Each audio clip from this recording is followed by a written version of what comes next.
நான் MBBS join பண்ணது மதுரை மருத்துவக் கல்லூரியில் ஜாயின் பண்ணுறேன் 1988ஆவது ஆண்டு முடிச்சுட்டு வர்றேன். நான் அதுக்கு முன்னாடியே வந்து எனக்கு இந்த ரெப்ரசன்டேட்டிவ்ஸோட நல்ல ஒரு பரிச்சயம், நல்ல ஒரு பழக்கம் இருக்கும். எப்படின்னு கேட்டிங்கன்னா இதோடையும் வருவாங்க. ஆனால் அப்போ வந்து ரெப்ரசன்டேட்டிவ்ஸ்லாம் பார்த்தோம்னாலே ஒரு பயங்கர ஒரு மிடுக்காக இருக்கும்.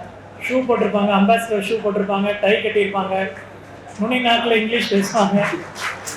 ஸோ இந்த மாதிரி ஒரு இதில் தான் கலந்து வளர்ந்துக்கிட்டு இருக்கேன். ஸோ அது முடித்த உடனே வந்து எம்பிபிஎஸ் முடித்த உடனே கிளினிக் இருந்தனால அந்த கிளினிக்லேயும் நானே ப்ராக்டிஸ் பண்ண ஆரம்பித்தேன். கிட்டத்தட்ட ஒரு அதுக்கப்புறம் வந்து அந்த கிளினிக்கில் வந்து அப்பாவை பார்க்குற அதே ரெப்ரசன்டேட்டிவ்ஸ் என்னையும் பார்ப்பாங்க. அதுக்கப்புறம் வந்து ஃபுல்லாக என்னுடைய கேரியர் ஃபுல்லாகவே வந்து மதுரையில் தான் இது பண்ணிகிட்டு இருந்தேன். உங்களில் நிறைய பேர் எனக்கு வந்து மிகச்சிறந்த நண்பர்களாக தெரியும். உங்களோட பர்சனல் நம்பர், நீங்கள் எந்தெந்த கம்பெனிலாம் மாறி போனாலுமே கான்டாக்ட் இருக்கிற அளவுக்கு எனக்கு பழக்கமானவர்களாக இருந்திருக்கிறீர்கள். அது மாதிரி நான் இன்னும் 2-3 பேர் சொல்லணும்.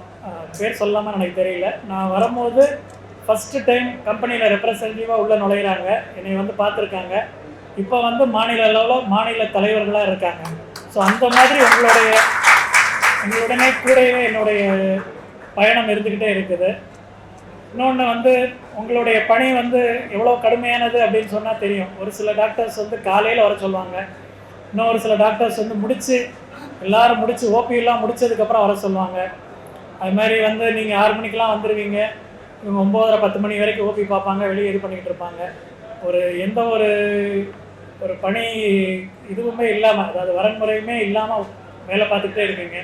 அது மாதிரி ட்ராவல், நாங்கள் உங்கள் எல்லாத்தையுமே நல்லா பழகிறனால நான் சொல்கிறேன். ட்ராவல் சொல்லுவாங்க, சார் அங்கே போனோம்னா காலையில் போவோம் சார், போயிட்டு ஒரு இடத்துல ஸ்டே பண்ணிவிட்டு ஒரு 3 நாள் பக்கத்தில் இருக்கிற சின்ன சின்ன ஊர்களுக்கெலாம் போயிட்டு வருவோம். சாப்பாடு அது இதெல்லாம் அங்கேயே தான் இது பண்ணுவோம். அவ்வளோ ட்ராவல் பண்ணுவீங்க.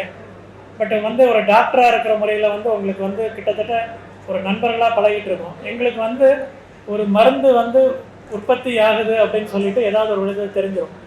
ஆனால் அந்த மருந்து வந்து என்ன ரேட்டில் வருது, எப்போ வந்து என்ன பேரில் எந்த ட்ரேட் நேமில் வருதுங்கிறது எங்களுக்கு தெரியப்படுத்துகிற முதல்வங்க நீங்கள் தான். அது மாதிரி வந்து அந்த மருந்தை இன்ட்ரடியூஸ் பண்ணி வைக்கிறவங்க நீங்கள் தான். காம்பினேஷன் ஆகட்டும், இதாகட்டும்.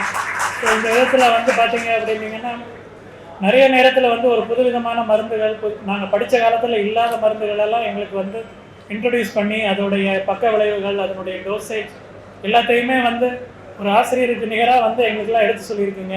அந்த மோனலாக கொடுத்துட்டு, சார் இதை படித்து பாருங்கள் சார், ஏதாவது டவுட் இருந்தால் கேளுங்க அப்படிங்கிற அளவு சொல்லியிருக்கீங்க. அது மாதிரி வந்து கான்ஃபரன்சஸ் நம்ம வந்து அரேஞ்ச் பண்ணுவீங்க. ஒரு ப்ராடக்ட் லான்ச் பண்ணுறோம் அப்படின்னோம்னா அங்கே உள்ள அந்த இப்போ இஎன்டியில் ஒரு ப்ராடக்ட் லான்ச் பண்ணுறீங்க அப்படின்னீங்கன்னா அதில் உள்ள எக்ஸ்பர்ட்ஸை கூப்பிட்டு வந்து எங்களுக்கு அந்த ப்ராடக்டை பற்றி எல்லா விதமான கருத்து, எல்லா விதமான இதைகளும் தெரிஞ்சுக்கிறதுக்கு முன்னோடியாக இருந்திருக்கிறீங்க. ஸோ இந்த விதத்தில் வந்து எங்களுடைய கூடவே இருந்து பயணம் செய்கிற உங்களுடைய சேவை வந்து உண்மையிலே மகத்தானது. அதனால தான் சார் கூப்பிட்ட உடனே கட்டாயம் வர்றேன் அப்படின்ட்டு டேட்டு பார்க்காமலே சொல்லிட்டேன். அப்புறம் தான் 15 அப்படின்னோன்னா முதல்ல இருந்தது வந்து சுதந்திர தினம் சார். சுதந்திர தினத்தில் வந்து எங்கள் ஆஸ்பத்திரியில் 100 பேருக்காவது விருது கொடுப்போம் சார்.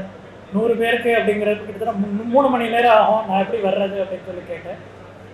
அடுத்து தான் ஞாபகம் வந்தது, அன்றைக்கி தான் இஎன்டி கான்ஃபரன்ஸ் இருக்குது. இப்போ இஎன்டி கான்ஃபரன்ஸ்லேருந்து கூப்பிட்டுட்டே இருக்காங்க, இது வரைக்கும் ஃபோன் எடுக்கல. ஒரு செஷன் கூப்பிட்டுருக்காங்க, காலையில் வச்சுருந்த செஷனாக இல்லை மத்தியானம் வைங்க, நான் காலையில் கமிட்மெண்ட்ஸ் இருக்குது அப்படின்னு சொல்லிட்டு வந்திருக்கேன். ஸோ அந்த அளவுக்கு வந்து என்னுடைய இது பண்ணிகிட்டு இருக்காங்க. நேற்று நிறைய பேரை கான்ஃபரன்ஸில் பார்த்தவங்கெல்லாம் இங்கே இருக்கீங்க. ஸோ உங்களுடைய தேவைகள், உங்களுடைய குறைகள் எல்லாமே வந்து இந்த தீர்மானத்தின் மூலமாக அரசுக்கு போகும், எங்களை மாதிரி மருத்துவர்களுக்கும் போகும்.